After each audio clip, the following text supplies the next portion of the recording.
With all those supplements out there, which one should you take, right? So I'm a naturopathic doctor, and I'm going to talk about which ones I am taking in this season of 2024. I'm Dr. Jake, I'm a naturopathic medical doctor, and on this channel, I share with you how you can heal your body down to the root cause without any harmful drugs or surgeries. Be sure to subscribe for more videos like this one. Okay, let's jump in. So, why am I taking the supplements I'm taking currently? So, the big thing for me is I don't have any specific medical conditions I'm treating, except that I'm getting older. Every year I'm getting older. So, I'm trying to do some anti aging stuff, keep myself younger, functioning appropriately. So, a lot of my supplements are overall wellness, getting my mitochondria healthy, and decreasing my inflammatory state. So let's dive into a lot of the supplements I am taking. We're going to take it one by one, and I'm going to discuss why I'm taking it and what specific supplement I'm taking and the brand that I'm taking. So first of all, I want to start with one of my favorites is fish oil. Probably many of you are taking fish oil. You hear about all the health benefits, but fish oil is so great. So a lot of the supplements I take have multiple studies on them, and they're doing so many different things on the body. So, fish oil, I take a product called Monopure. It's a pre-digested fish oil.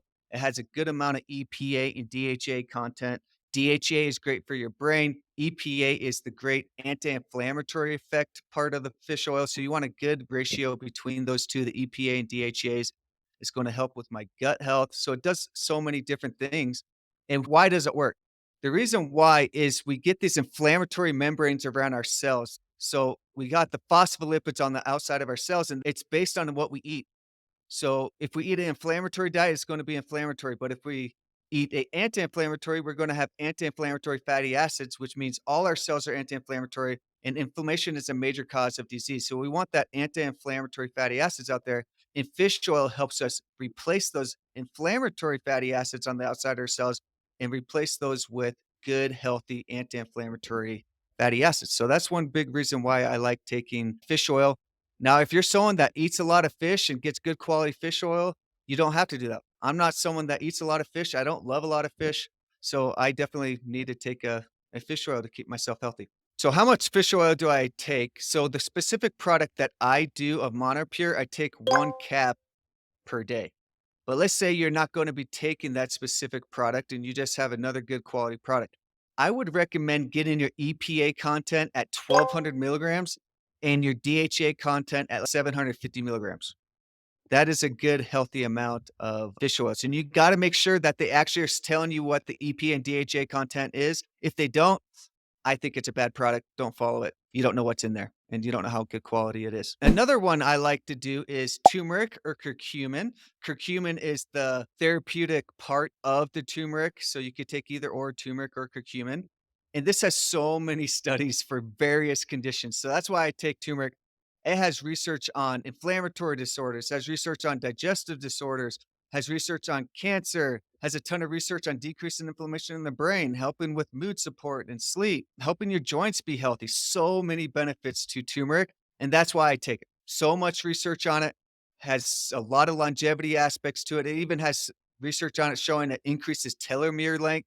The reason why you get older is the shortening of your telomere. And actually, turmeric has been shown to increase the length of your telomere. So it can have a good anti-aging effect with all those other benefits that we just talked about. So that's why I love turmeric. So turmeric, I take 1,000 milligrams 2 to 3 times daily, depending on, let's say I do a good workout and I played some hard basketball or I went snowboarding or whatever, I'm going to take 3 a day. If I don't do that, I take two because I have a little bit more inflammation that I want to take care of when I have a good workout or have an exercise routine or go do sports, whatever.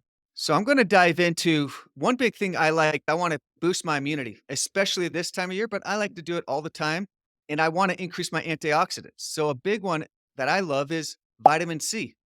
Vitamin C is antioxidant. It builds collagen and fight off an infection. We don't make vitamin C ourselves. So if we get exposed to infection, we don't make more vitamin C. Most animals actually do. We don't. So I like to always have a good amount of vitamin C going into my body. So if I get exposed to any type of bug, I'm able to take care of that. Also, I have a lot of oxidative stress happening all the time. That's the aging process. It's also the toxins that you're exposed to. It's also when you work out, you also make oxidative stress. So you want to decrease that with good antioxidant like vitamin C. So how much do I take of that is 1,000 milligrams 2 to 3 times daily. During the winter, I do it 3 times daily. During the summer, I do it 2 times daily. Another one is I'm talking about this oxidative stress or the also diving into redox reactions that happen in our body. I want my redox reactions to work appropriately. So I like to have a play off of vitamin C and vitamin E. They recycle each other with glutathione. So vitamin C, vitamin E, and glutathione work with our redox reactions and keeps us in a good, healthy state and helps our body build a heal and regenerate well and deal with all the oxidative stress that we're dealing with. And a vitamin E, I take 400 IU per day of that. So what people shouldn't be taking vitamin E, there are with every supplement, there are nuances to if they should or shouldn't take vitamin E. Now, if you have a bleeding disorder, you definitely shouldn't take vitamin E. You also shouldn't be taking turmeric for that matter or fish oil. All these help thin the blood. And that's one great benefit of these supplements too is most of us want to thin our blood. It helps us prevent clotting and keeps everything flowing appropriately throughout our bloodstream. So I like to take things that thin the blood, but some people are more prone to bleeding than others, and you don't want to be taking these type of supplements. Some people can be really sensitive to high doses of vitamin E. Obviously, from food, vitamin E, everyone needs it, but sometimes high doses can not be good for certain people, and it can be bad for the liver. You just got to pay attention to what your body is like, but majority of people are going to be just fine with vitamin E, especially if you don't go as high as I am, as 400 IU. You could go with 200 IU, and you're going to be totally fine. Another thing that I really like to do is I wanna make sure I digest my food well, and also I just feel really good and my stool is really good and well formed and perfect when I take a digestive enzyme. Also, when we age, we decrease hydrochloric acid production.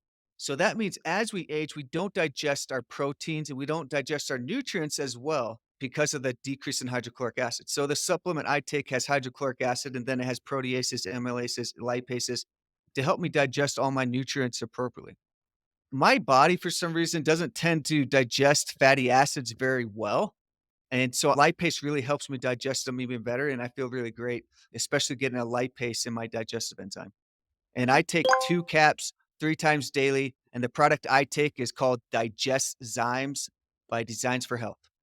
Works great for me. Okay, so another supplement that I love to take is magnesium, but it's not just run-of-the-mill magnesium citrate. I like to take a specialized magnesium that crosses the blood-brain barrier very well. Most magnesium doesn't do it very well. I wanna get my magnesium into my brain and work on my GABA receptors to chill me out at nighttime.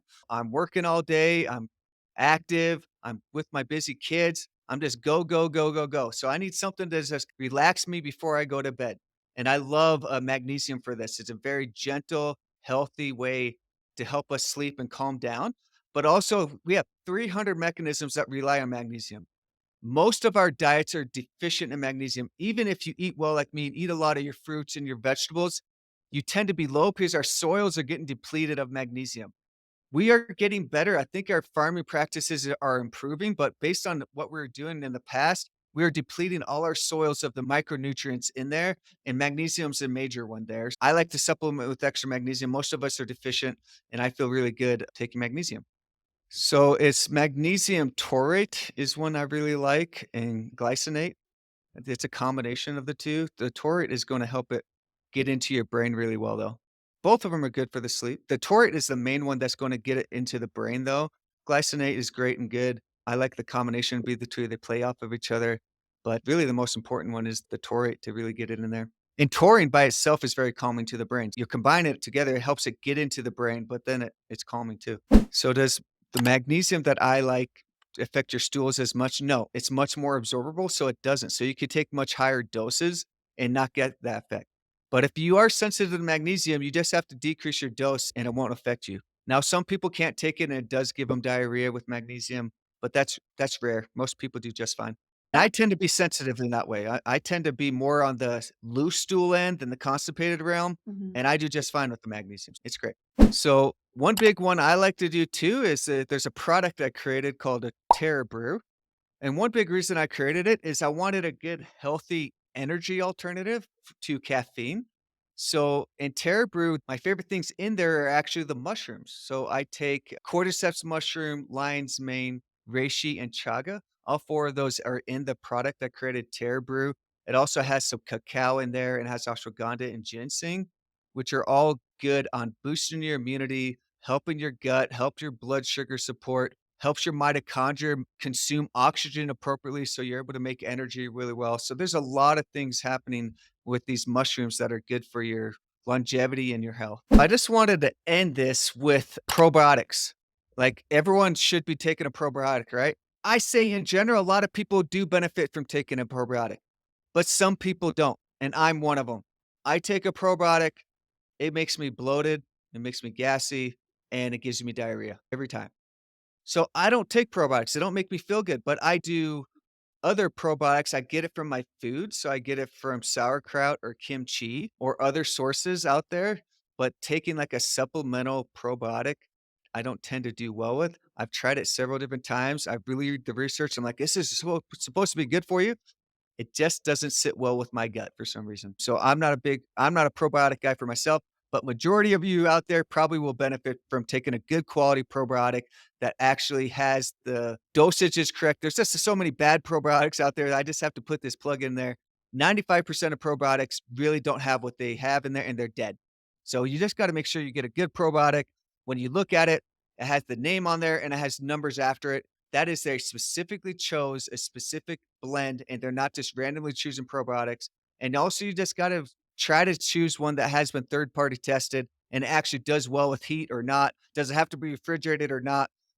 Products tend to be better if they are refrigerated compared to not, but there's a lot of good products out there that have been stabilized and third party tested that they don't have to go through.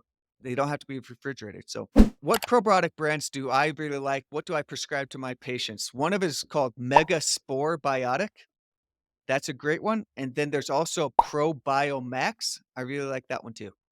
Yeah, visit my website, integrativemedica.com. Find my phone number there. Give my receptionist a call. You can set up an appointment with me or some of my other great doctors. We also have a tab on our website. You could just click there and you can sign up virtually and just set it up hands free and not have to talk to anyone. So, however way you want to do it, we do virtual and in person visits. If you want to learn more about supplements for your health, click my videos to the right. I'm Dr. Jake, and I'll see you there.